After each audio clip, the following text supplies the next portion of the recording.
जय हिंद। देखिए, हम समझते हैं कि अरावली पर्वत को काटने के बाद कैसे उत्तराखंड में हर साल तबाही आएगी, मध्य प्रदेश की सोयाबीन की फसलें बर्बाद हो जाएंगी, यूपी और बिहार में बाढ़ आएगा, कैसे दिल्ली में जहाजों की लैंडिंग दिक्कत होगी और दिल्ली कैसे एक बालू का कटोरा बन जाएगा। दुनिया की सबसे पुरानी पर्वत है अरावली पर्वत। यह एक मोरदार पर्वत है और इसकी लंबाई गुजरात से लेकर हरियाणा दिल्ली तक जाती है। अरावली पर्वत दुनिया में सबसे पुरानी है, करोड़ों साल पुरानी है। ये पहाड़ियां मोरदार पर्वत है और इसको हवाओं ने इतना घिसा है कि ये थोड़ी मोड़ी पहाड़ियां कहीं कहीं बची हुई है। आप कभी कुंभलगढ़ का किला जाके देखिएगा, फिर आपको समझ में आएगा कि मेवाड़ के और जो उधर के राजा थे वो कितने उनके किले मजबूत होते थे। कभी चित्तौड़गढ़ का किला देखेंगे, इवन रायसीना हिल्स की पहाड़ी देखें, लाल किला का ये जो रायसीना दिल्ली बसा हुआ है, सब अरावली पहाड़ियों पर ही बसा हुआ है। अब अरावली पहाड़ियों में होता क्या है कि हरियाणा को अपने मन से माइनिंग कर लेता है, कहीं गुजरात में माइनिंग हो जाती है, कहीं राजस्थान में माइनिंग हो जाती है। तो बालू माफिया उन पत्थरों को तोड़कर, छोटे पत्थर बड़े पत्थर का तोड़ा तो सड़क में बेच दिए, मीडियम साइज का तोड़ दिया तो फर्श बना ढलैया करने में तोड़ दिए, उससे छोटा बजरी तोड़ा बालू बनाने एक महीन कर दिया तो बालू बन गया। तो ये पत्थर माफिया जो थे सब, इनको ऐसे ही कहीं जेसीबी लगा के, क्रशर मशीन लगा के तोड़ देते थे। तो हर राज्य परेशान थी। तो केंद्र सरकार ने कहा कि एक काम करते हैं,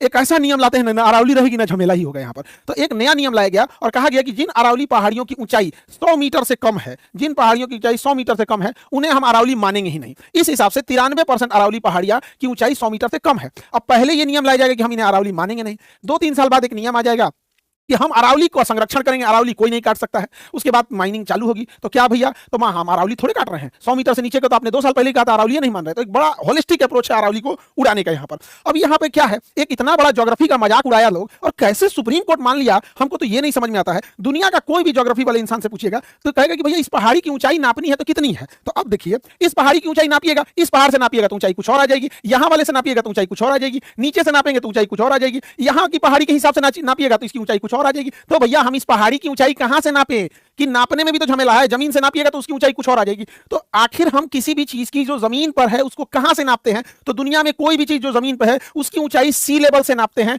वो भी क्यों सी लेवल से नापते हैं? क्योंकि दुनिया का सारा समुद्र आपस में जुड़ा हुआ है और जब पानी के 2 अलग अलग तालाब या सोर्स को जोड़ देते हैं तो सबका लेवल बराबर हो जाता है। इसलिए आपको कोई भी ऊंचाई नापनी है तो इस सी लेवल से नापना है। अब इस पर्वत की चोटी नापना है तो इसी सी लेवल से नापिए, इसकी नापना है तो इसी सी लेवल से नापना पड़ेगा। दुनिया की किसी भी चीज की पहाड़ी की ऊंचाई नापनी है तो सी लेवल से नापना पड़ेगा। अरावली का जो तलहटी है वो ही 250 मीटर की ऊंचाई पे है। ये जो अरावली है ना, इसका जो पेंदी है ये खुद ही 250 मीटर की ऊंचाई पे है। तो इन्होंने कहा है कि ना भूगोल गया भाड़ में, खान सर पढ़ाए अपना समझे अपन विद्यार्थी सबको, सुप्रीम कोर्ट ये सब नहीं मानता है। सुप्रीम कोर्ट का कहना है कि हम ये पेंदिए में से नापेंगे कितना, तो 100 मीटर। अब जरा कल्पना कीजिए इस नियम का कितना खतरनाक दुरुपयोग होगा। मान के चलिए कि ये ऊंचाई जो है, इस पर्वत की ऊंचाई 105 मीटर है, 105 मीटर है, लेकिन खनन माफियों को लग गया कि इसके अंदर